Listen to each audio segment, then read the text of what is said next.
How are you doing, everybody? It's good afternoon to some, and good morning to others. So let me introduce myself. My name's Carlos Aquino. I'm a compliance consultant with Pharma Diversion LLC, and the title of my presentation is "How to Survive a DEA Inspection Series," and it's for the 503B, which you actually, if you're dealing with controlled substances, you're registered as a manufacturer. My experience, I had 24 years in the Philadelphia Police Department. The last 10 I spent in DEA task force in Philadelphia. And after I retired from the Philadelphia Police Department, I did 12 years with DEA in DEA Diversion, Office of Diversion Control. Now it's called Diversion Control Division. 8 as an investigator and 4 as a group supervisor before I retired a second time.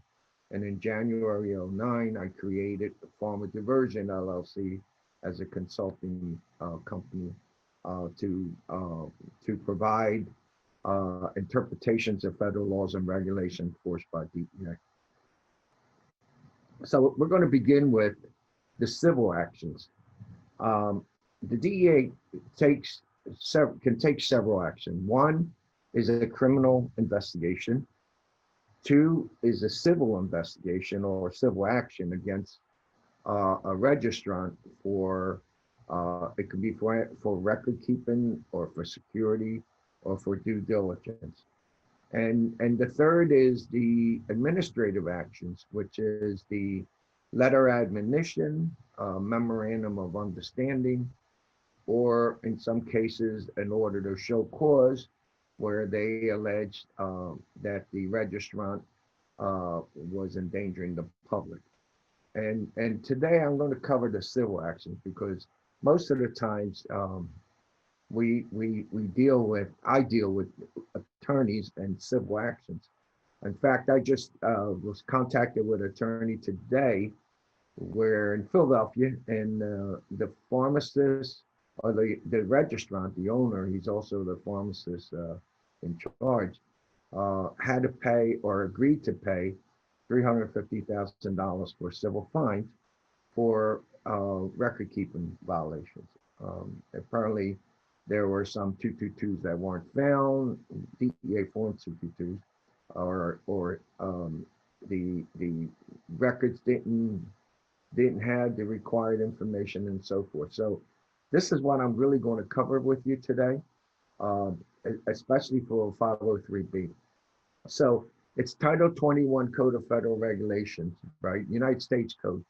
And I'm sorry, let me go back.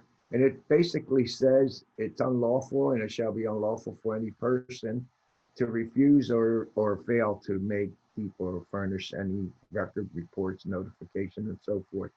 If you're dealing with regulated chemicals for the same thing, for failure to maintain required records, the violation is covered under Section 10 of 842.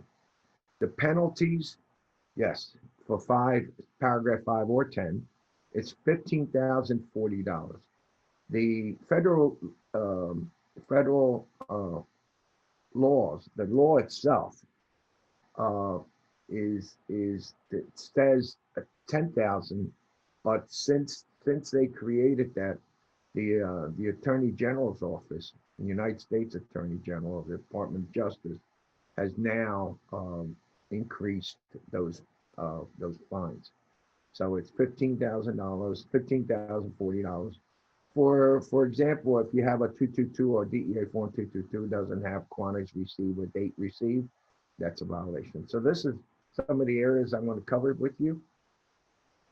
The other thing about 842B, and in that section, they talk about prescriptions. And for example, if if if you have a paper prescription and the doctor does not write the address of the patient and neither does the pharmacy, the violation for the pharmacy is $64,820.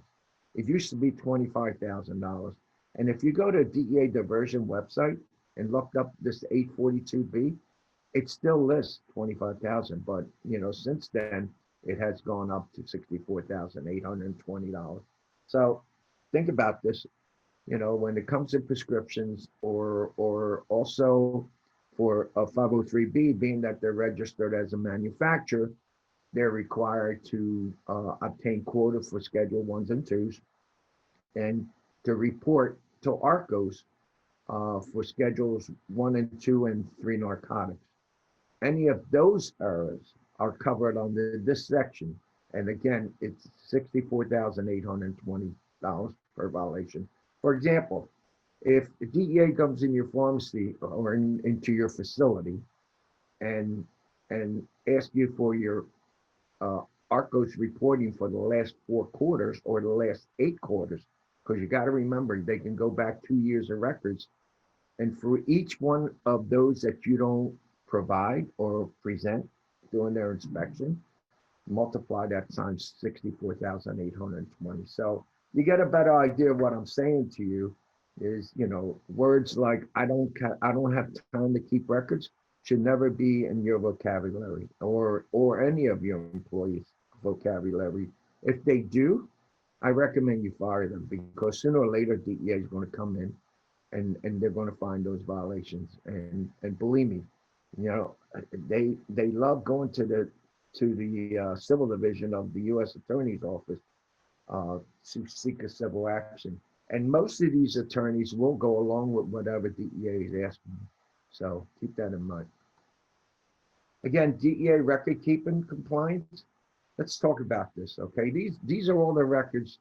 And if you have your phone, take a photo of this, because you're going to need to understand this. These are all the records that are required to be presented, right? Required to be presented to an inspection, all right? And these are all the records that I'm going to go through to give you a better understanding. On here, on the bottom, I have controlled substance prescription. Obviously, you as a 503B are not, you're not going to have prescriptions. So, unfortunately, I didn't take that out of there, and so that's that. So we'll go on to the next screen. All right, 1304.04, maintenance of records and inventory. And this is very clear, okay? That every inventory other record required to be kept under this part must be kept by the registrant and be available for 2 years from the date of such inventory or records for inspection and copying by authorized employees of the administration. The administration is the Drug Enforcement Administration. So whenever you read administration, right, you're just assume that they're talking about DEA, all right, the Drug Enforcement Administration. Now, some states, right, require you to have 5 years of record. For example, if you're in New York, the Department of Health, Bureau of Narcotic Enforcement, under those regulations, on their regulation, you're required to provide 5 years of record. Okay. And the other thing is, in a civil action or criminal action, the statute of limitation is 5 years. So in the civil action, they can go back 5 years. All right, on records. So keep that in mind, because like in New York, when a DEA diversion investigator and an agent from the Narcotic Enforcement, Bureau of Narcotic Enforcement, when they go together, DEA will ask you for 2 years of records and you will produce it. Then the B&E agent will ask you for 5 years of records. And you say, well, I don't have 5 years, I only have 2 years. So the person from DEA will say to you, well, you obviously, you're required to maintain 5 years of records. So therefore you're violating federal laws because you're not complying by state statutes or regulations. So keep that in mind. But 2 years is generally the amount of time that DEA will go back doing their administrative inspection. Readily retrievable. I'll tell you, I sometimes like to tattoo that word in front of the facility. All right, it's a term. In essence, what it means is you have to be able to retrieve your records. Now, a lot of uh, DEA compliance personnel, managers or specialists in facilities normally keep binders. And I always tell them the best thing you ever did, because you don't want to have to spend time and going into your computer looking for 2 years of records. Okay. And if as soon as you find out that DEA is on site to do an inspection, you should have you should be prepared to grab all those binders on a cart and bring them out to the room where they're going to be at, because they're going to need those records. And I would tell you the goal, your goal should be to provide them everything they need and get them out of there, because the longer they hang in your facility, the more they start thinking of what to do. Okay.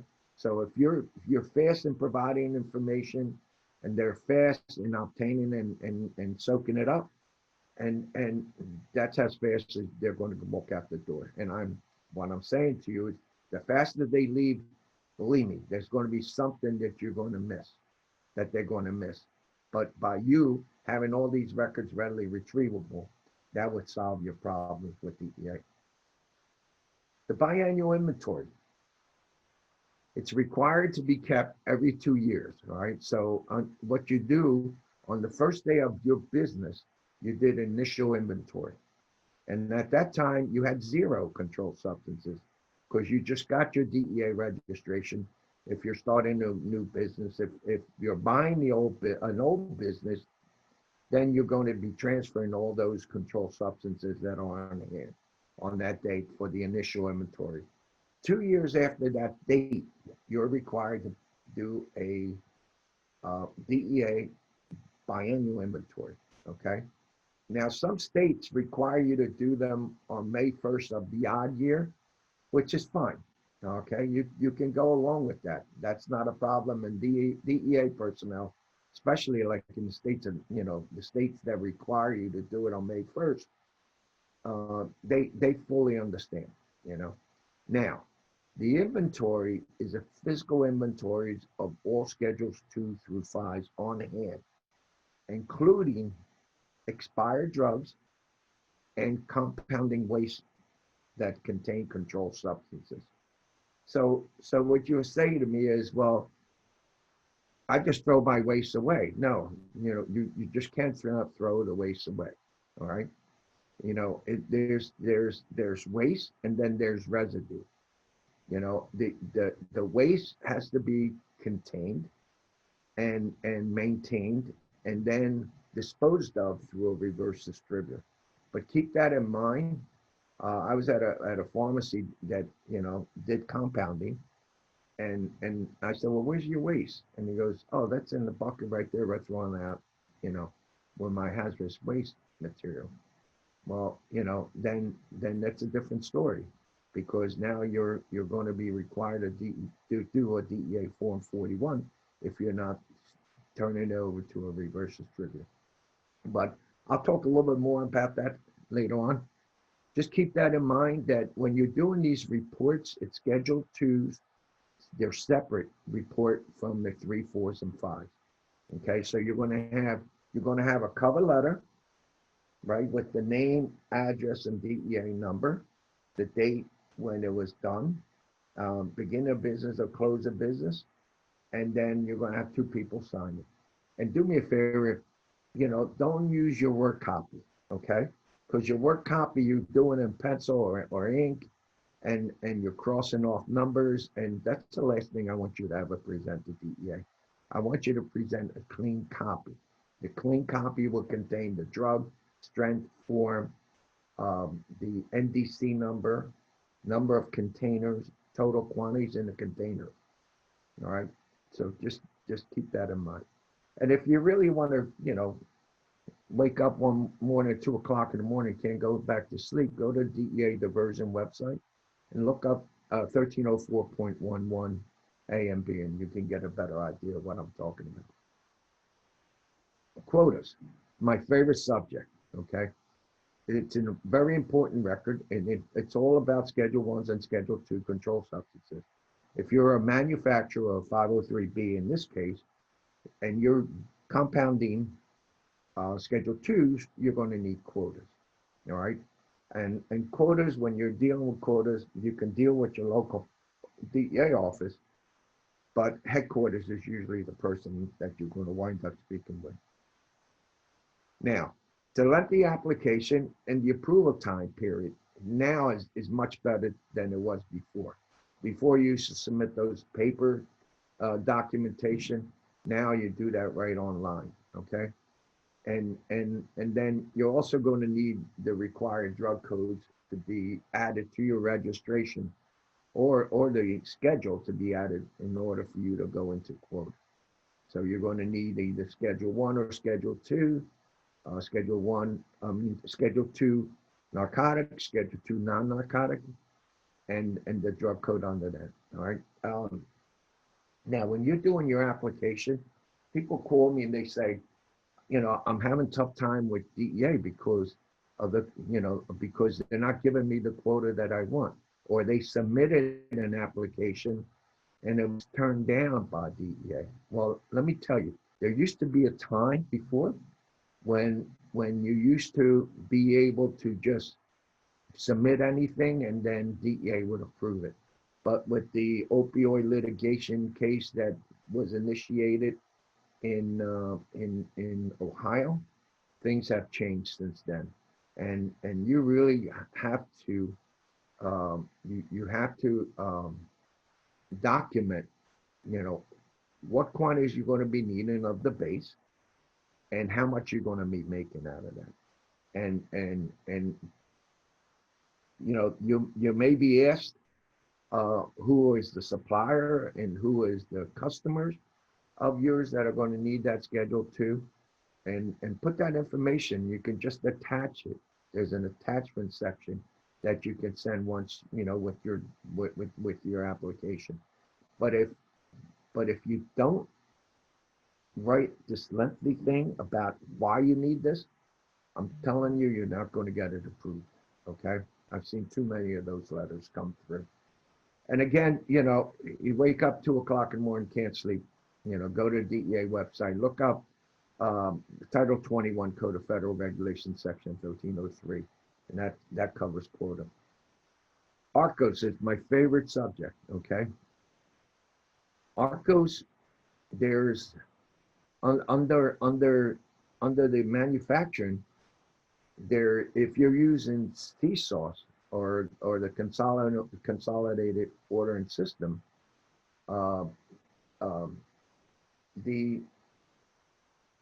the information is required to be sent to DEA within 48 hours, or within 2 days of the actual transaction. Then on top of that, you're submitting that to ARCOS, and believe me, all that information falls into a pit in headquarters and DEA headquarters, and no one's looking at it. Okay, the report that you're doing on a monthly basis or quarterly basis, your ARCOS reporting for your Schedule 2, Schedule 1, 2, and 3 narcotics are the ones that DEA is going to look for.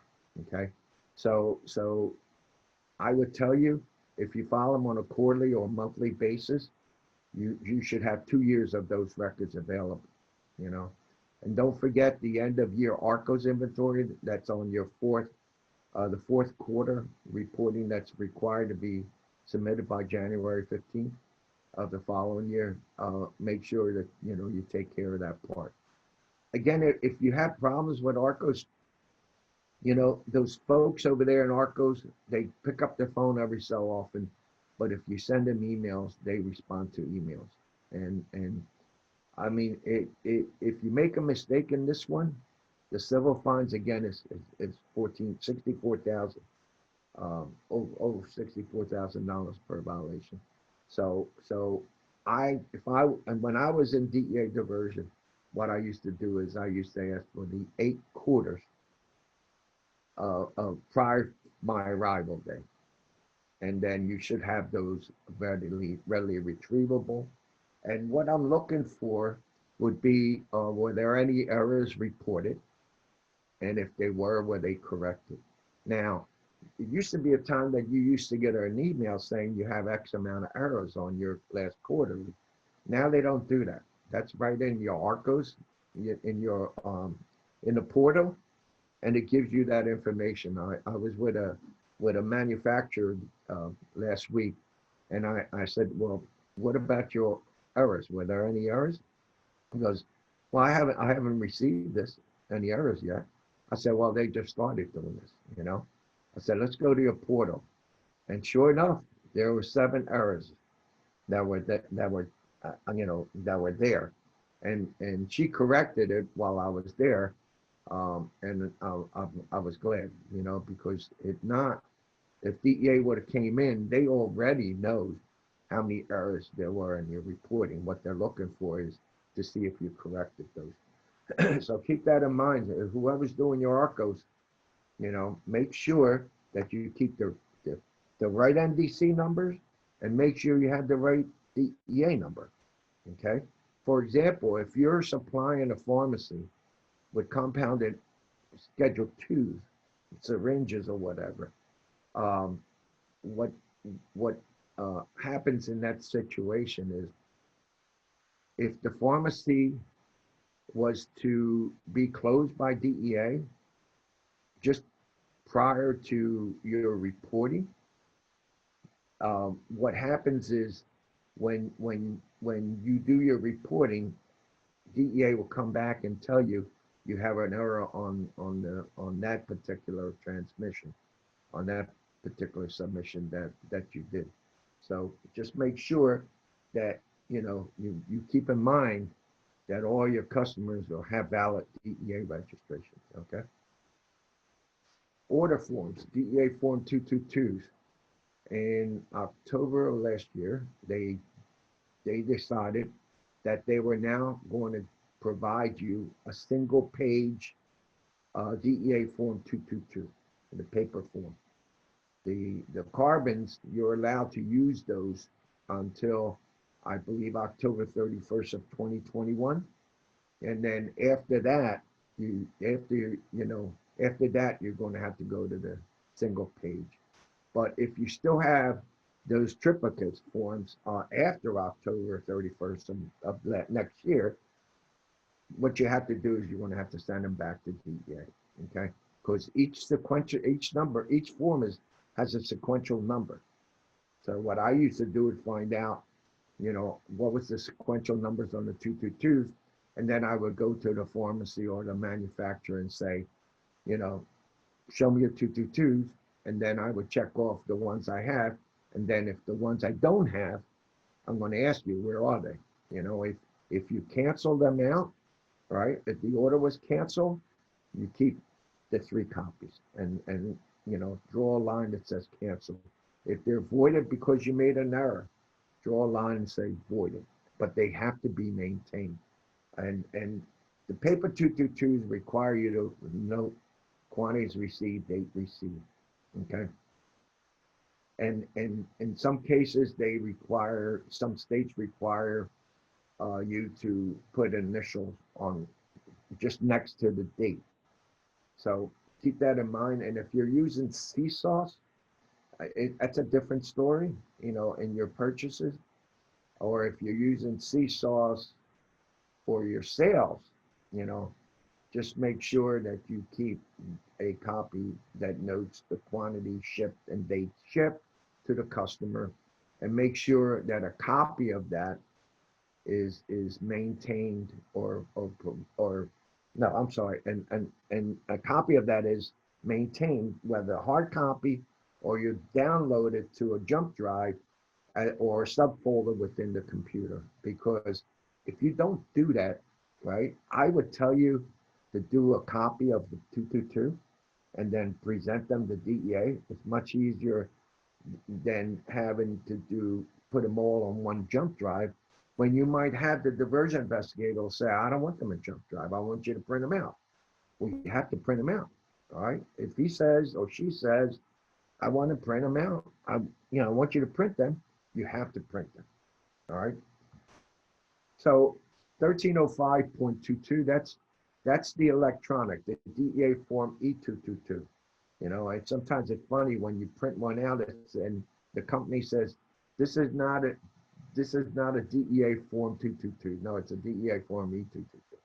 All right. And when the purchaser receives the shipment, that's you purchase it, you must create a record. If you're ordering through CSAR, or when your customer is ordering through CSAR. If you have CSAR, then you have to maintain, you got to follow the rules on the electronic link to the original order. And if you ever see a CSARS 222 or even an invoice, it says quantities ordered, quantities shipped, and in most cases you'll see quantities received on there. If you're the purchaser, so keep that in mind. Preservation, again, you need to maintain them. If you're doing electronic orders, maintain them on the server, and they have to be readily retrievable at the registered location. Record keeping, it says a supplier and purchaser must maintain records of CSARS electronic orders. And I would tell you to read this 1311.60, because it says records regarding controlled substance that are maintained electronically must be reasonably retrievable from all other records. So when DEA comes in, you have CSARS for your customers' orders. You're going to have to present those records for a minimum of 2 years. Okay, and it says electronic records must easily be readable or easily rendered into a format that a person can read. They must be made available to the administration upon request. That's the Drug Enforcement Administration. And another thing that a lot of people don't understand, the holders or certificate holders of CSARS. I know most of you have this, but the CSARS certificate holder, you must maintain a copy of the subscriber agreement that the certification authority provided for the life of the certificate. So you were given a CSARS password, okay, and you had a power attorney letter done.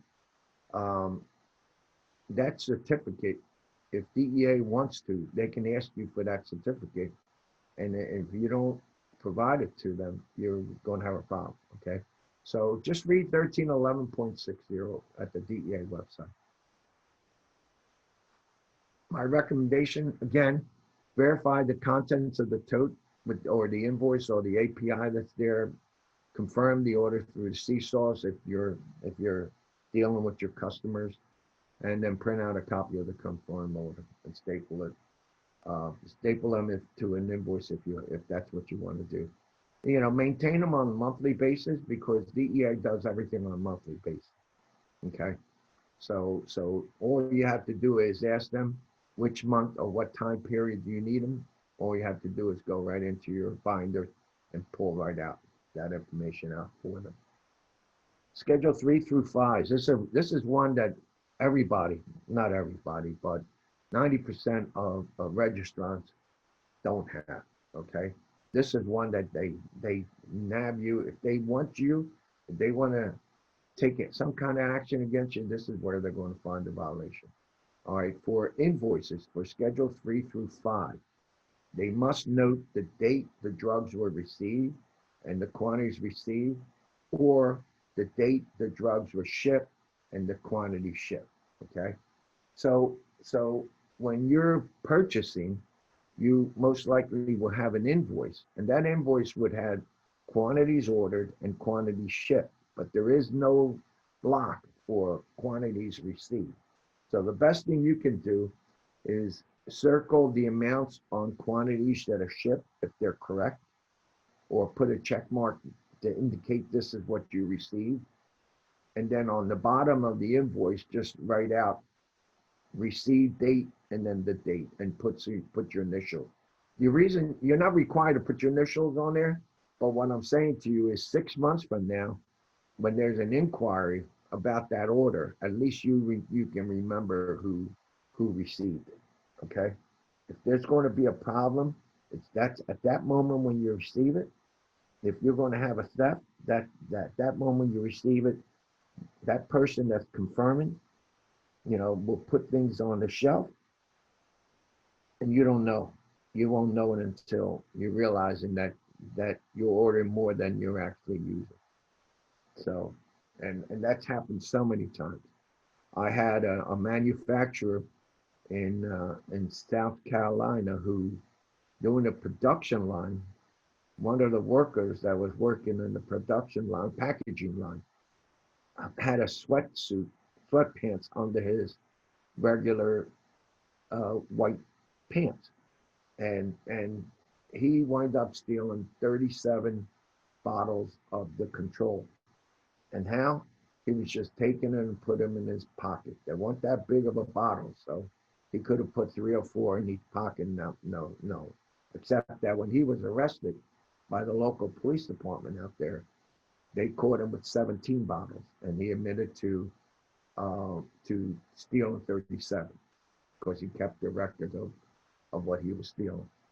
But but when I went there and I looked at the cameras, the CCTV cameras on there, you know, and there's no way of really being able to say or to assist, a registrant in determining, that was being lost at the time, because there's thousands of bottles going through the packaging stage.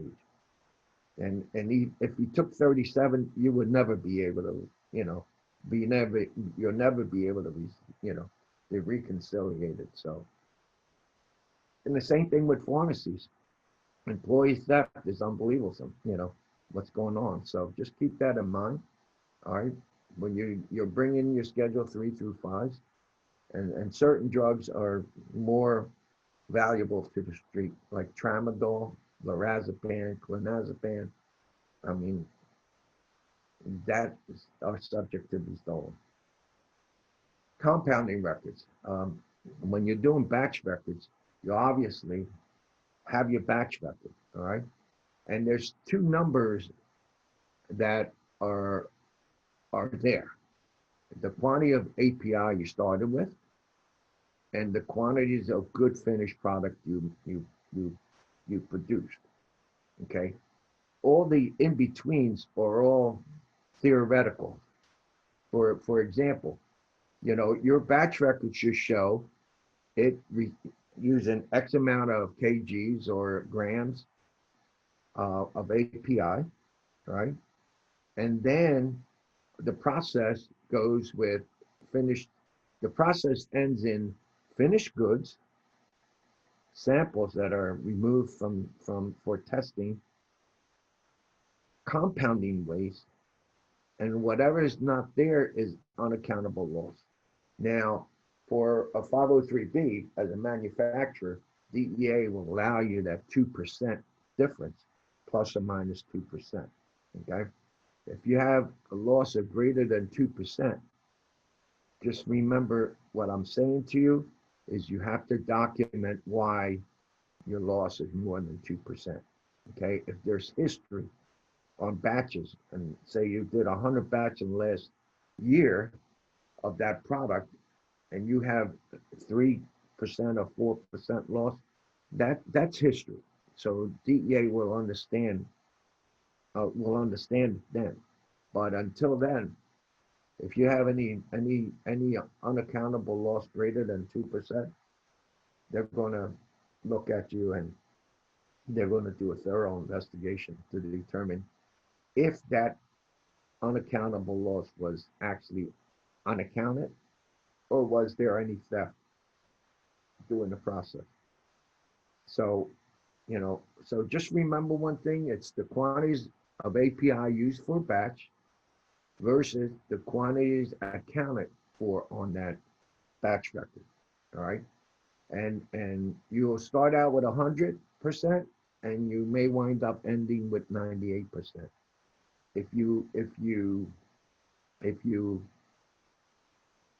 if you end up with 100%, I'm going to tell you something wrong, because even if you take the API and put it in the liquid, the liquids there's going to be residue of the containers that you've been using for the batch record, for the batch itself. But just, I would tell you at the end, do a final reconciliation batch sheet, showing you exactly that. Um, for if you take midazoline, okay, and you're making a syringe in say 50 milligrams or 100 milligrams, you know how many syringes you're going to come up with, and you know how many samples of those syringes. You're going to know how much compounding waste there is in those liquids. Okay, that should be closer to 99 because it's a liquid, and the only liquid that is in there is on your instruments that you use for compounding that product. So keep that in mind, and I would always tell you, do a reconciliation sheet at the end. This way, when DEA comes in, you can show them first two batches, and after that, they're just going to take your numbers. And remember what I told you earlier, okay? The goal is to get them in, get them what they need, and get them out of there, okay? Power attorney, um, again, anybody can have power attorney. I tell people you can have your grandmother or your grandfather. You can have your wife or your husband have power attorney. As long as they're over 21, you're good. But but the power attorney basically is uh, for it's a documentation showing that an individual has the ability to sign off or authorized to sign paper 222, DEA form 222, or do a sauce transaction. Okay. And if you do, everybody should have their own password. No, password should never be shared. And some serious violation if anyone shares password, believe me. Um, First of all, you're going to lose your CSAUS privileges. Then you go back to paper 222s. But the bad part about it is it defines for situations like that are unbelievable. And I had a pharmacy in New York, and I went with the attorneys to meet with the U.S. attorney. They had a really nice PowerPoint, which came out to $168 million on civil fine. And the outcome was he paid 200,000, but he wind up getting this high price attorney out of Connecticut and wind up paying almost 350,000 in legal fees. So, the best thing to do is don't share a password, because let me tell you, when DEA says to you, ask you, you know, do you share your password and you say no, and they determine that you lied to them, just remember Martha Stewart, okay? She didn't go to she didn't go to jail for the crime. She went to jail because she lied to the FBI agent. So keep that in mind. If you lie to a DEA agent and they determine you lied, you're going to be arrested. Theft and loss reports. This is the one thing that many, many people don't understand, even though it's written there. If you discover a theft or a significant loss, right? Your first obligation is to contact DEA, your local DEA office, in writing. All right.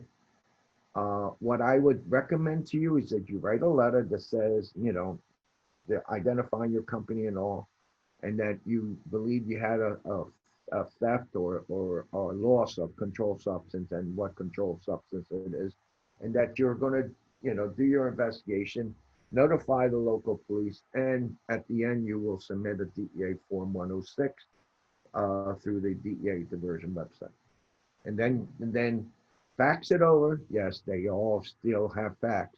All right, fax it over to them, and then print out the, the receipt off the fax and staple it to that original. And that has to be presented, all right, to DEA when they ask, well, have you had any theft or loss? Besides the 106. You don't do the 106 and think that I reported it. No, it doesn't happen like that, okay? It's a two-part. One, you report in writing to them, okay? And the second thing is you prepare a DEA Form 106 um, identifying what was stolen or what the loss was. And now significant loss is for pharmacies only. Manufacturers, you have a loss. Any loss is reportable. All right, and always maintain a copy of DEA Form 106. The drug destruction. I'm going through this with a couple of companies, and they don't seem to understand. If you use a reverse distributor to get rid of your controlled substance waste or expired drugs, great. Okay, keep doing that. All right. Now, what happens with some manufacturers is if they're testing a sample, what they do is they throw that sample in the hazardous waste. Then the hazardous waste is picked up by a hazardous waste company.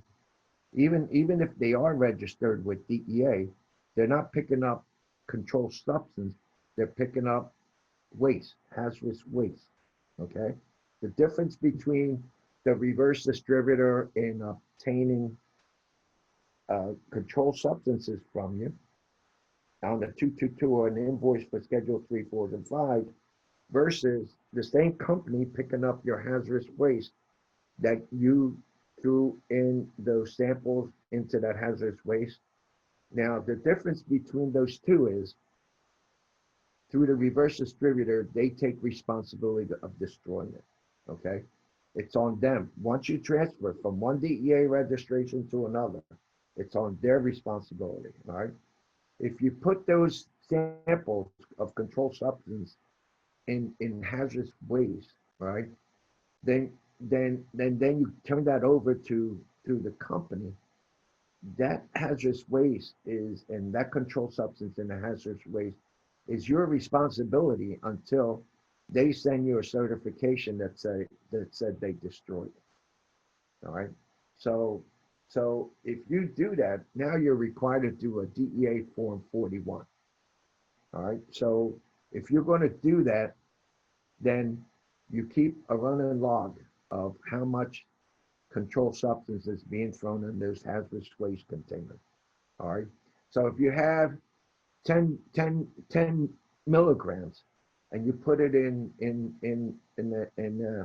a 1 quart bottle or a pint bottle, it's the quantity is controlled and not the quantity of the liquid. All right, that you that you're going to report. So on the DEA Form 41, you're going to be asked for your drug strength form NDC number, number of containers and quantities in those containers.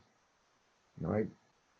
And you have to do a DEA Form 41. Now, you should get um, continuous destruction letter sent, request a continuous destruction from DEA, because if you don't do that, then before you turn that over, you're going to have to send that 41 to DEA. They approve and send it back to you with a cover letter.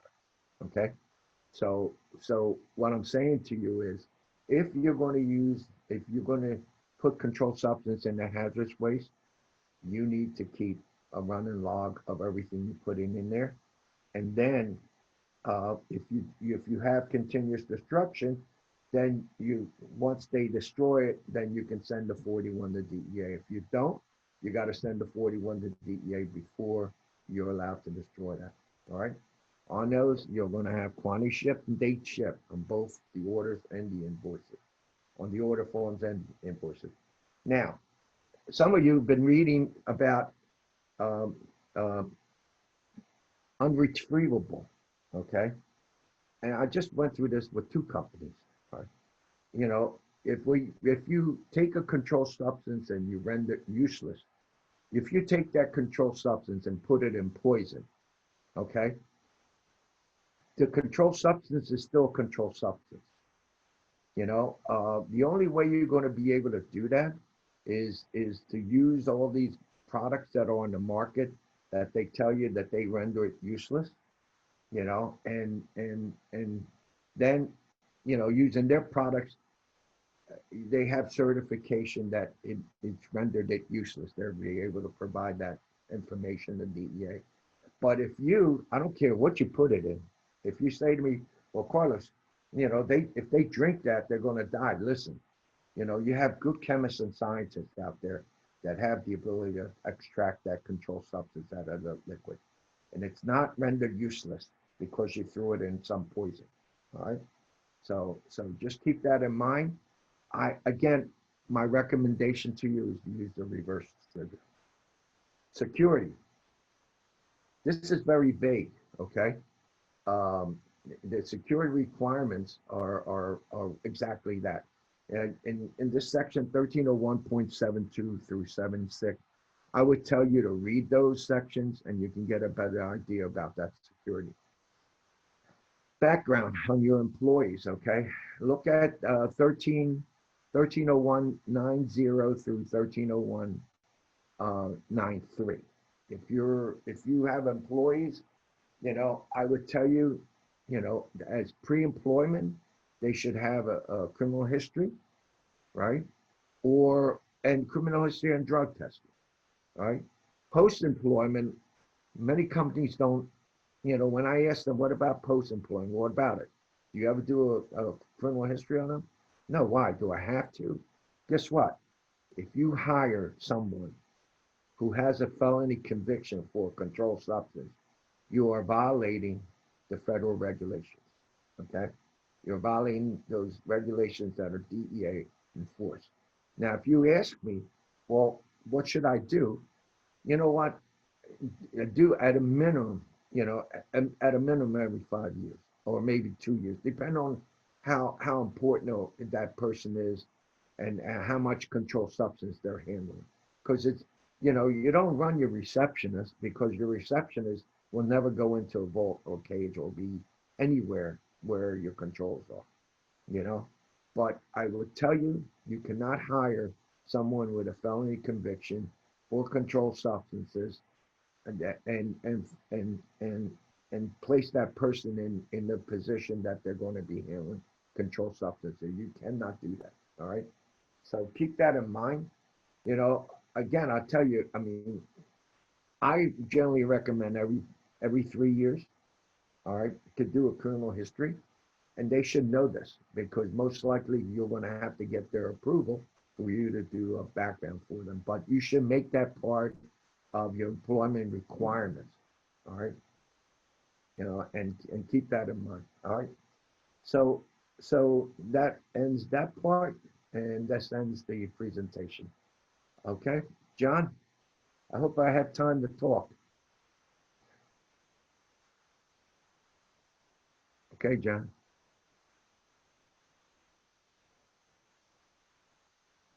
Can't hear. Turn on your volume. Yep, coming back online. Carlos, thanks so much for that. All right, folks. So, like I said before, we are happy to now do some questions and answers with Carlos. Please go ahead and type them into the group chat. And even if you want to turn on your microphone, you can chime in as well. Carlos, I'm not seeing any questions so far entered into chat. So, folks, take a minute or two, weigh in. Let us know your thoughts, questions, if you have any similar experiences. Carlos, I know, is more than happy to take the time.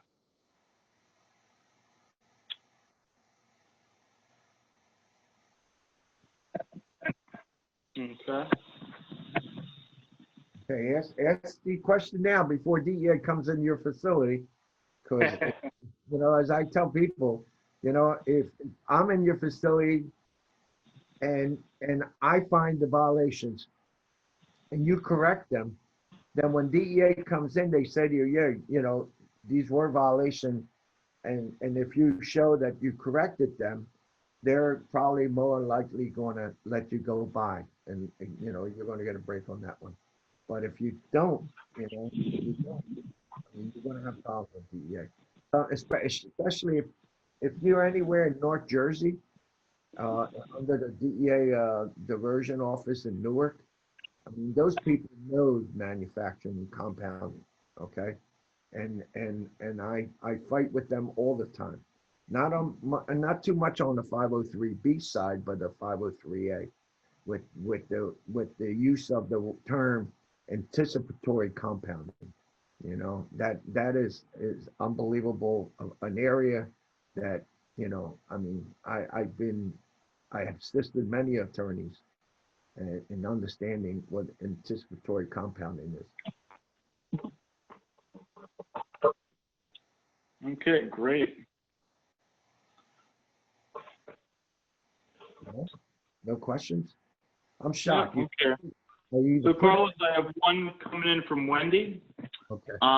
The question here, Carlos, can biannual inventory be done every year? I mean, and she says she does inventory report when she finishes the year-end inventory counting for all controlled substances. Yeah, sure.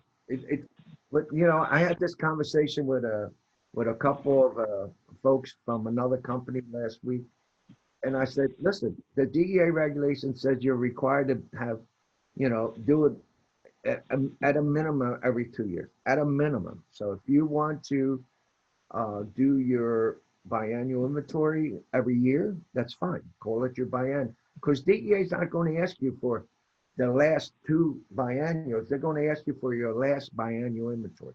Another thing, while to Wendy, I would tell you, I know that everybody does a year-end inventory, close of business December 31st.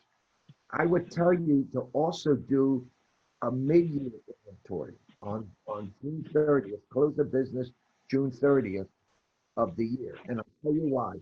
Is because when DEA comes into your facility, okay, they're required, as a manufacturer, they're required to do 1 year of an audit. All right. So if I come here and if DEA comes into your facility, say tomorrow morning, okay, and this is October 1st, we only had 9 months completed, but they need 12 months. All right. So the next time they can go back is for your biannual inventory. If you did it right the year before, if you don't have that, then they have to go back to your year-end inventory of December 31st of 2018. Now you're causing them to do a year and 9 months, and in lieu of doing a year review. And the mid-year inventory, as long as you can you can document it, just like you do like your year-end inventory, your mid-year, do it the same way as that. You do your API and any good products you have on hand, the samples that are there, and if you have any waste awaiting destruction. And you document that. So now if DEA comes in your facility, they don't have to go back to December 31st of 2018. They can go back to June 30th, close the business June 30th of 2019, which means that you're doing a year and 2 months. Okay? So keep that in mind. Does mid-year's inventory doesn't take you long to do. Do them, document it, and you'll be able to use that as the initial inventory date on if they decide to do an audit of your control. Great. And then, Carlos, quick question there about that report. Should it be notarized? No, not required to be notarized. All it has to be done is on the cover sheet, you have your name of the facility, the address, and the DEA number. And then big letter says DEA biannual inventory. And then on the date taken, either close of business or beginning of business of that day. And the two signatures, one signature on the person that's doing the actual inventory, the other one witnessing the inventory. Okay. But no, you don't have to have that notarized. Just make sure that you don't present your work copy, because I mean, in pharmacies, it just drives me crazy because it looks like a Christmas tree. Green for overage, red for shortages, and now you're going to present that to DEA, with all those greens and red markings on there. DEA is going to say to you, are you insane presenting this to me? Because what you're indicating is that you have losses and overages. Okay, so how valid is that inventory? So, and you're not required to keep a perpetual inventory, but guess what? You have to keep a complete and accurate inventory. Complete and accurate inventory is a perpetual inventory. Okay, and you're right. I mean, you don't have to have it notarized. No, the only thing ever DEA wants you to notarize is the registrant who is requesting the CSOS privileges. That one is required to be notarized. Any more questions?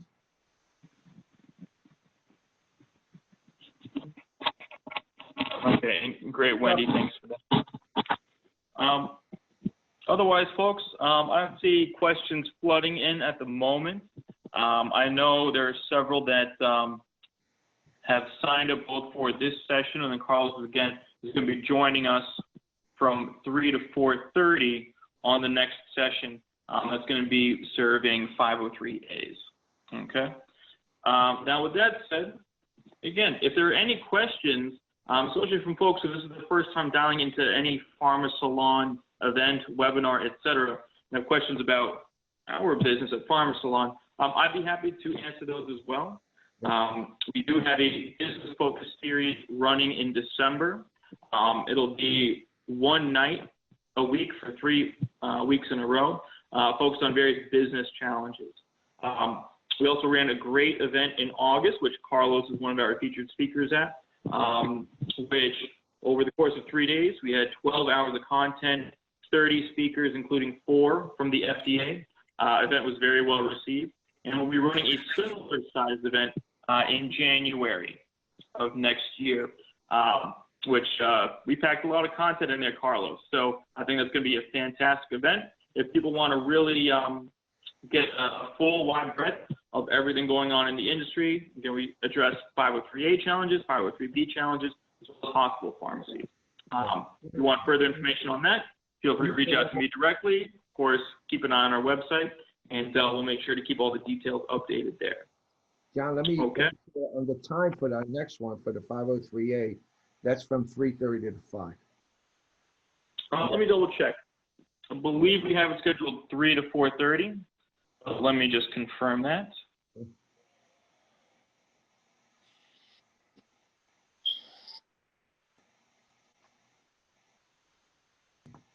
But again, it's tentative according to this, so if Yep. We'll confirm the registration for that right now. Yep, so we have that running 3 to 4:30. okay, Okay. good enough. All right, so that is going to be a separate dial-in for folks who want to join that one next. Again, running 3 to 4:30 is going to be Carlos's second presentation here. With that said, Carlos, I'm going to go ahead and switch over and get the other meeting up and running.